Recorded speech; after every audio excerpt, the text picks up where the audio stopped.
तो इस साल सितंबर में इंडिया में G20 समिट होने वाली हो सकता है कि आपको ये पता हो, नहीं पता है तो अब पता हो गया।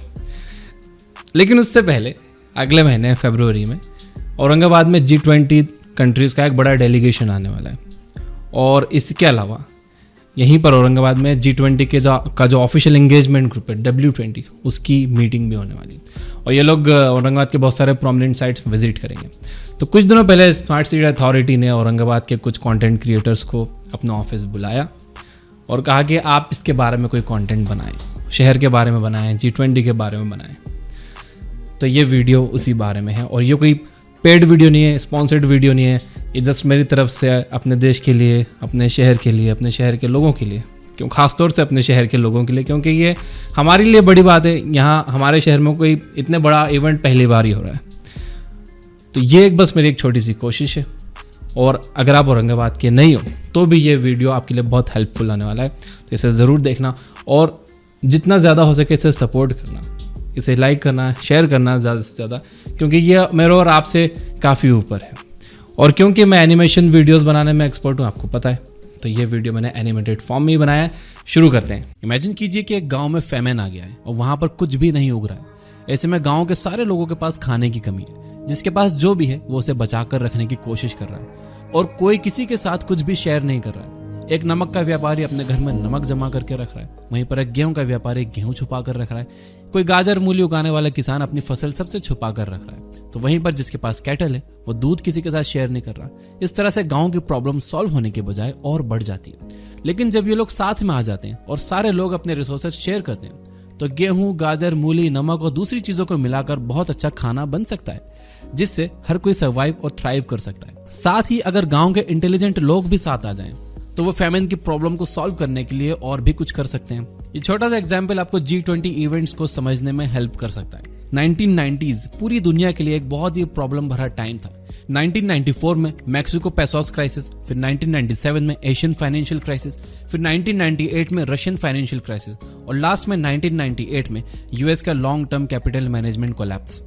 जब इतनी सारी आफतें दुनिया के हर देश में आने लगी तो सबने मिलकर डिसाइड किया कि इन प्रॉब्लम्स को हम लोगों को साथ में मिलकर सॉल्व करना चाहिए।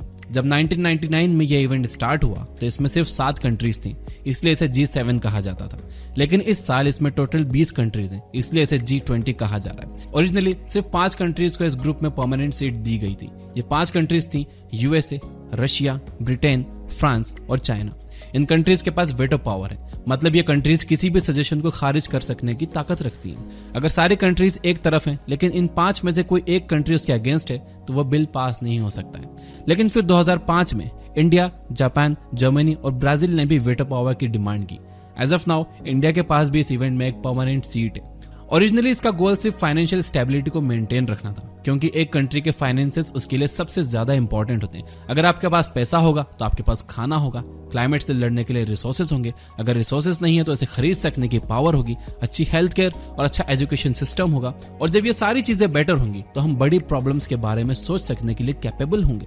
इसीलिए ओरिजिनली इस समिट का गोल सिर्फ फाइनेंशियल स्टेबिलिटी को मेंटेन करना था। लेकिन टाइम के साथ इस समिट में global economy, climate change, mitigation और सस्टेनेबल डेवलपमेंट जैसे टॉपिक्स पर भी बात होने लगी। अब आपके दिमाग में काफी सारे सवाल आ रहे होंगे, ये G20 समिट्स कहां पर होती हैं, इन्हें ऑर्गेनाइज करने की जिम्मेदारी किसकी होती है? G20 का कोई परमानेंट सेक्रेटरिएट नहीं है। हर बार यह समिट अलग अलग कंट्री में ऑर्गेनाइज होती है और इसे ऑर्गेनाइज करने की जिम्मेदारी उस कंट्री के अपॉइंटेड शेरपा की होती है। अगर आप कभी माउंटेन्स पर घूमने गए हो तो आपको पता होगा कि शेरपा का मतलब माउंटेन गाइड होता है। हर कंट्री का अपना शेरपा होता है जो कि उस कंट्री के एजेंडा को सबके सामने रखता है। शेरपा बताते हैं कि उनकी कंट्री को इस टाइम सबसे ज्यादा किस चीज की जरूरत है और साथ ही वो किस तरह से एक पर्टिकुलर कंट्री की हेल्प कर सकते हैं। इंडिया के शेरपा अमिताभ कांत थे। हर साल G20 इवेंट्स में sherpa meet, expert global meet, finance ministers meet, foreign ministers meet होती है, जिसमें ये लोग अपने अपने इश्यूज के बारे में बात करते हैं और उन्हें सॉल्व करने की कोशिश करते हैं। हर साल G20 इवेंट को ऑर्गेनाइज करने के लिए एक कंट्री को इसका प्रेसिडेंट इलेक्ट किया जाता है। 2023 में जो G20 समिट होगा उसके लिए इंडिया को प्रेसिडेंट चुना गया है। यह समिट सितंबर 2023 में न्यू दिल्ली में होगा। 2022 का प्रेसिडेंट इंडोनेशिया था, जो इस साल इंडिया के साथ क्लोजली मिलकर काम करेगा और G20 को ऑर्गेनाइज करने में हमारी हेल्प करेगा।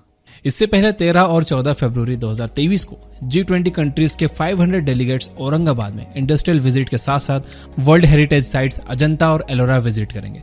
इसके अलावा दौलताबाद का किला और बीबी का मकबरा जैसे प्रोमिनेंट साइट्स भी विजिट करेंगे। G20 के ऑफिशियल एंगेजमेंट ग्रुप W20 का इवेंट भी औरंगाबाद में होगा। इस इवेंट में W20 की फर्स्ट इंसेप्शन मीटिंग होगी। इसके बाद W20 ग्रुप वुमेन ऑर्गेनाइजेशन से मुलाकात करेगा। W20 यानी विमेन 20 G20 का एंगेजमेंट ग्रुप है। इसका मकसद है G20 के डिस्कशंस में महिलाओं की भागीदारी बढ़ाना और ऐसी पॉलिसीज बनाना जिसमें महिलाओं को समान अधिकार मिले और समान मौके मिले, जिससे उनका एम्पावरमेंट हो। जब भी हमें पता चलता है कि कोई मेहमान हमारे घर आने वाला है तो हम सबसे पहले अपना घर साफ करते हैं, सारी चीजें जगह पर रखते हैं और फिर उस मेहमान का स्वागत करते हैं। और उसके बाद हम ये इंश्योर करते हैं कि उस मेहमान को हमारी तरफ से कोई तकलीफ ना हो। जब वो हमारे घर से जाए तो अच्छी यादें लेकर जाए। तो औरंगाबाद के नागरिक होने के नाते हमारा काम यह है कि हम अपने घर, दुकान, ऑफिसेज, पब्लिक प्लेसेस के आसपास साफ सफाई बनाए रखें, यहाँ वहाँ कचरा ना फेंकें और स्मार्ट सिटी अथॉरिटी ने शहर को सजाने का जो काम किया है उसे खराब ना करें। जब हमारे शहर में ऐसी बड़ी मीटिंग्स होंगी, जब यहाँ बड़ी इंडस्ट्रीज लाने की कोशिशें होंगी, तब हमारे शहर के युवाओं को ही रोजगार मिलेगा, जिससे अल्टीमेटली हमारी जिंदगियों में बदलाव आएंगे और हमारे शहर का डेवलपमेंट नेक्स्ट लेवल पर जाएगा।